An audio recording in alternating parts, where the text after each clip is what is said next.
Hello again! We are continuing our video series of how to make a craaloosh, and as you can see, I've made the branches that we showed in the previous video. The outer ones are longer, the inner ones are shorter, and there's a little cheat sheet to explain better.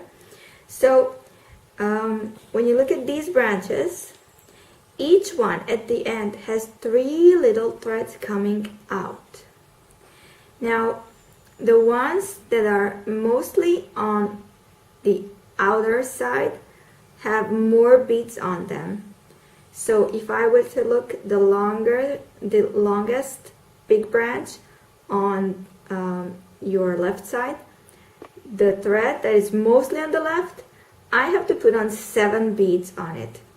And the remaining 2 threads, I have to put 5 beads on each.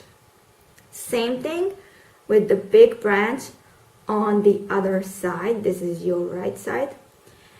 On the thread which is mostly on the right, I will be putting on 7 beads, and the remaining 2 I will be putting on 5 beads.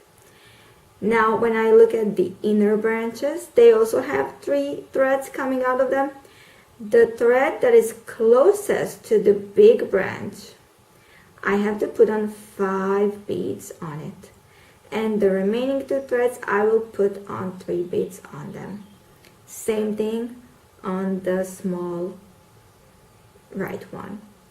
5 on the thread which is mostly on the right, and 3 beads on the remaining 2 threads.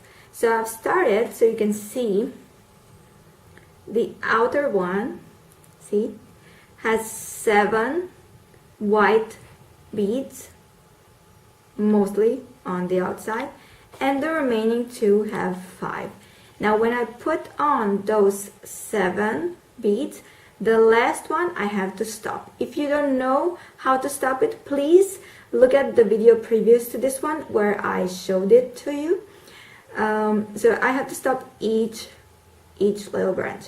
And also on the inner branch, I've put on 5 on the branch which is on the thread which is mostly close to the outer branch, and 3 in the middle thread. And I have one more thread just to show you, just to remind you. So this one, when I find its end, I will put on 3 white beads on it.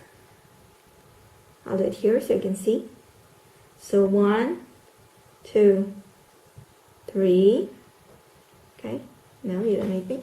Okay, and I slide my beads all the way down. They just wait here until I find the end of the thread again, and I will stop it by taking the last bead, putting it on my finger, my index finger, and taking the end of the thread through the bead like this, from the outside in towards me, and just pull it through, all the way through. This way, this way I will stop it. Stopping is important because then your work is just more neat and it stays in one place.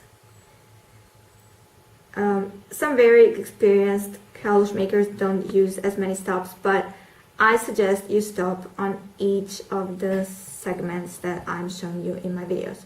So the same thing that I'm showing you here, you do on the other side, on the other 2 branches. And when you do this, I'll see you in my next video.